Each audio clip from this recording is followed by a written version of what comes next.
సదాశివపేట పట్టణంలోని 8వ వార్డులో కాంగ్రెస్ పార్టీ అభ్యర్థి రేణుక శ్రీనివాస్ గౌడ్ ఇంటింటి ప్రచారం నిర్వహిస్తూ చెయ్యి గుర్తుకు ఓటు వేసి తనను అత్యధిక మెజార్టీతో గెలిపించాలని ప్రజలను కోరారు. ఈ సందర్భంగా అభ్యర్థి రేణుక శ్రీనివాస్ గౌడ్ మాట్లాడుతూ ఈ నెల 11న జరగబోయే మున్సిపల్ ఎన్నికల్లో వార్డు ప్రజలు తనను ఆదరించి గెలిపిస్తే వార్డులో నెలకొన్న సమస్యలను పరిష్కరిస్తానన్నారు.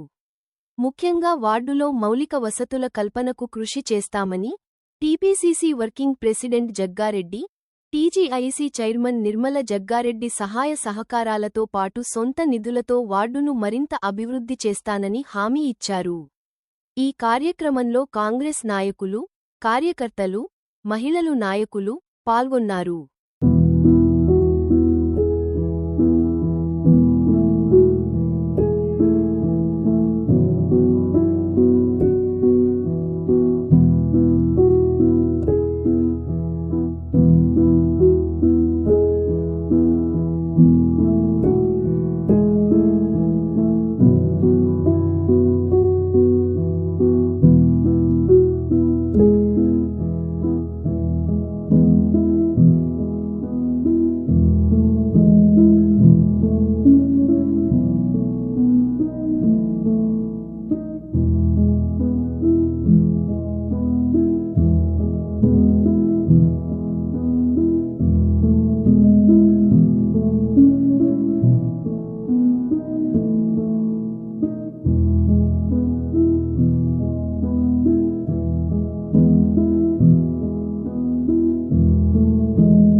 లోని 8వ వార్డు మున్సిపల్ కౌన్సిలర్గా సిహెచ్ రేణుక శ్రీనివాస్ గౌడ్ బరిలో ఉన్నారు.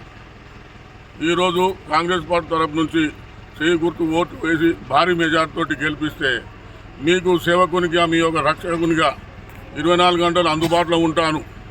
మరియు ఈ యొక్క అభివృద్ధి నా లక్ష్యం, అభివృద్ధి నా ధ్యేయం. నేను నిస్వార్థంగా సేవ చేయడానికి మీ ముందుకు వచ్చాను. నాతో ఎంత పని అంటే అంత తీసుకోండి. నేను ఎల్లవేళలా మీ అందుబాటులో ఉంటాను. మీ రక్షకులకు సేవలో ఉండి మా నాయన చేసే పనులు గతంలో కీర్తి చేసిన సిఎస్ నరసింహగౌడ్ మాజీ మున్సిపల్ చైర్మన్గా ఉండే అతడు చేసిన పనులు ఇప్పటికీ ప్రతి గుండెల్లోని, ప్రతి మతాల్లోనూ ఆ మతస్థులను అందరూ యాద్ చేస్తారు. ఇప్పటికీ ఆయన రూపాయి చేస్తే నేను ఆటానాన చేస్తూ పెడతానని ప్రతి ఒక్కరికి ఓటరు మహాశయులకు చేతులెచ్చి నమస్కరింటూ జై కాంగ్రెస్. చూసినాం ఇక ఇవన్నీ వాళ్ళ బాధలు చూపెట్టడానికి ఈ రస్తా మార్గంలో మమ్మల్ని రాణిస్తున్నారు. ఇక ఎక్కడ వేసినా రోడ్లు రాలేవు. ఇక్కడ మున్సిపాలిటీలోకి వెళ్తే అసలు మీరు ఇక్కడ ఓటర్ మహాశయులా, అసలు మీకు ఎందుకు చేయాలి అని చెప్పేసి నానా మాటలు అనేసి చాలా బాధ పెట్టిన బాధ వాళ్ళు ఓటర్లు అందరూ చెప్పుకోవడం జరిగింది. మరి ఈసారి కూడా మరి మీ దగ్గరికి మళ్ళీ మాయమాటలతో ప్రతిసారి ఒక కొత్త క్యాండిడేట్ మారుతున్నాడు వాళ్ళ బీఆర్ఎస్ పార్టీ నుండి. ఎందుకంటే ఆయనకు ముఖం చూపెట్టుకొని ఉండదు కాబట్టి ఇంకో వ్యక్తిని తీసుకొని వస్తున్నారు. మళ్ళీ వచ్చి మళ్ళీ కొత్త మాటలు, మీ కాలు మొక్కుతాము, మీ చేతులు పట్టుకుంటాము, నీ ఇంట్లో నేను ఉండి నీ పని చేసి పెడతా, నేను కొడుకులాగుంటా అంటారు. మరి జాగ్రత్త, ఎందుకంటే ఇట్లా పైన సీఎం రేవంత్ రెడ్డి గారే చెప్తున్నారు, మన జగ్గారెడ్డి గారు చెప్తున్నారు, మళ్ళీ మిమ్మల్ని మోసం చేయడానికి, మీ ఓటును దుర్వినియోగం చేయడానికి మరి మళ్ళీ మాయమాటలు చెప్పే వాళ్ళు వస్తున్నారు, జాగ్రత్తగా అని చెప్పారు.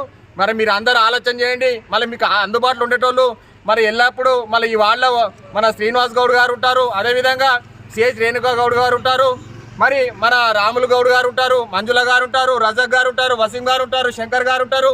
మరి వీళ్ళంతా ఈ వార్డు వాళ్ళే, మళ్ళీ ఎక్కడోళ్ళే కాదు.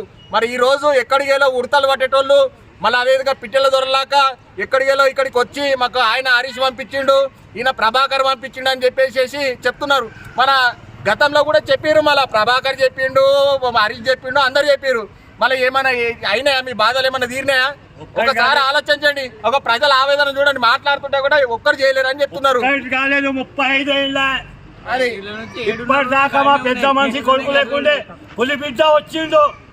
ఈ ఊరు కాంగ్రెస్ మాది. తప్పకుండా మేము గల్లోళ్ళు కొంతమంది అమ్ముడు పోయి లోపల మోసం చేస్తే పోయిననుకో వాళ్ళే సర్వనాశనం అయిపోతారు. ఇటువంటి మనిషి దొరకరు. ఇప్పుడు చూశారు కదా, ఆయన ఒక ఆవేదనను తట్టుకోలేక ఆయన లోపల నుండి బాధతో మాట్లాడిండు, అది గ్రహించండి. మరి